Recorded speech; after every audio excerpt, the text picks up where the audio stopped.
1. 시작 인생의 무대 두 번째 막이 열리다. 사람들은 흔히 인생을 연극에 비유합니다. 무대 위에서 우리는 각자의 역할을 맡아 다양한 장면을 연출하며 살아갑니다. 어린 시절에는 부모의 보호 아래에서 성장하며 청년기에는 학업과 직장 생활을 통해 사회적 역할을 익혀갑니다. 중년기에는 가족을 부양하고 직장에서의 책임을 다하며 바쁜 일상을 보냅니다. 그리고 어느 순간 첫 번째 막이 끝나고 두 번째 막이 시작될 때가 찾아옵니다. 이 시기를 우리는 흔히 노년이라 부릅니다. 하지만 노년이란 단순한 쇠퇴의 시간이 아닙니다. 이는 새로운 도전과 성찰의 시기이며 우리 삶의 또 다른 기회를 의미합니다. 조한 치티스터의 저서 더 기프트 오브 이즈 그로잉 올더 그레이스펄리에서는 노년의 시기를 긍정적으로 바라보며 이 시간을 더욱 가치 있게 보내는 방법을 제시합니다. 치티스터는 노년을 활동적인 나이듦과 수동적인 나이듦으로 구분합니다.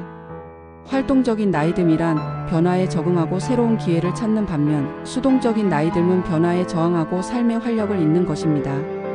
그렇다면 우리는 어떻게 해야 활동적인 나이듦을 통해 인생의 두 번째 막을 의미 있게 채울 수 있을까요?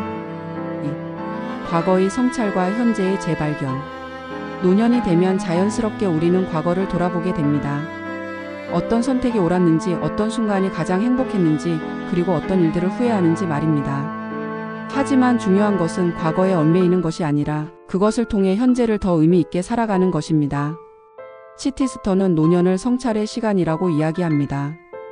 과거의 경험과 지혜를 되돌아보며 이를 바탕으로 앞으로 남은 삶을 어떻게 살아갈 것인지 결정할 수 있는 시기이기 때문입니다.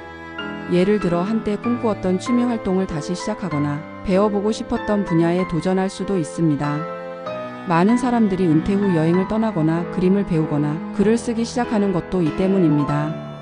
이제는 돈을 벌기 위해서가 아니라 자신이 진정으로 원하는 것을 찾고 그것을 실천할 수 있는 시간이 주어진 것입니다. 그러므로 노년은 단순히 과거를 돌아보는 것이 아니라 현재의 나 자신을 다시 발견하는 시간입니다. 3. 새로운 인간관계와 사회적 역할. 노년이 되면서 많은 사람이 직장 생활을 마무리하고 자녀들은 성장하여 독립합니다. 한때 바쁘게 돌아가던 일상이 갑자기 한가해지면서 외로움을 느낄 수도 있습니다. 하지만 치티스터는 이 시기가 새로운 인간관계를 형성하고 사회적 역할을 재정립할 기회라고 이야기합니다. 많은 노년층이 자원봉사를 하거나 지역 사회활동에 참여하는 것은 자신이 사회에 기여할 수 있는 또 다른 방법을 찾기 위해서입니다. 나이 들었다고 해서 사회적 역할이 끝나는 것이 아닙니다. 오히려 젊은 세대에게 자신의 경험과 지혜를 나누며 더 깊은 인간관계를 맺을 수 있는 기회가 됩니다.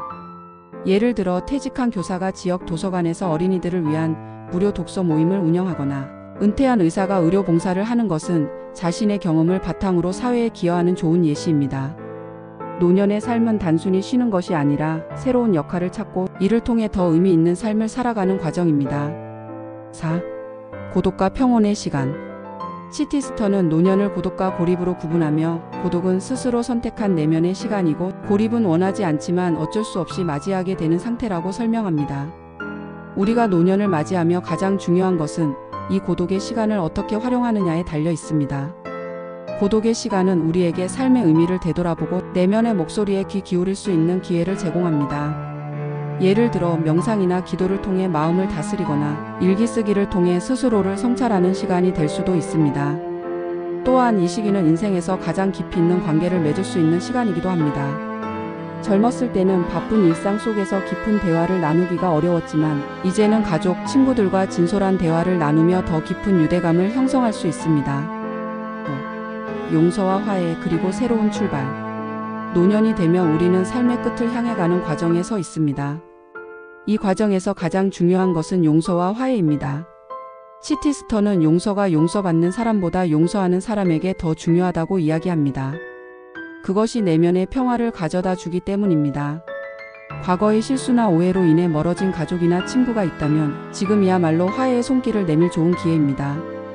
우리에게 남은 시간이 얼마나 될지는 알 수 없지만 용서를 통해 관계를 회복하고 보다 평온한 마음으로 남은 삶을 살아갈 수 있습니다.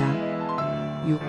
새로운 꿈을 꾸고 새로운 도전을 시작하다. 나이는 숫자에 불과하다는 말이 있습니다. 우리는 언제든 새로운 도전을 시작할 수 있습니다. 노년에 접어들었다고 해서 더 이상 꿈을 꾸지 않아야 하는 것은 아닙니다. 오히려 이 시기가 진정으로 자신이 하고 싶은 일을 실천할 수 있는 시간입니다. 할런 샌더스는 60대 후반이 되어서야 KFC를 창립했고 일본의 화가 호쿠사이는 70대 후반에 그의 대표작을 완성했습니다. 노년이야말로 우리가 진정으로 되고자 하는 자신이 될 수 있는 시간입니다. 이제는 돈을 벌기 위해서가 아니라 순수한 열정과 호기심으로 새로운 것을 배우고 도전할 수 있습니다. 7. 결론 노년은 축복이다. 결국 노년은 삶의 두 번째 막으로서 새로운 도전과 성찰의 시기입니다. 이 시간을 어떻게 받아들이고 살아가는 우리에게 달려 있습니다. 시티스터의 말처럼 노년은 축복이며 우리는 이 시간을 통해 삶의 진정한 의미를 발견할 수 있습니다. 그러니 두려워하지 말고 삶의 두 번째 막을 열어보세요.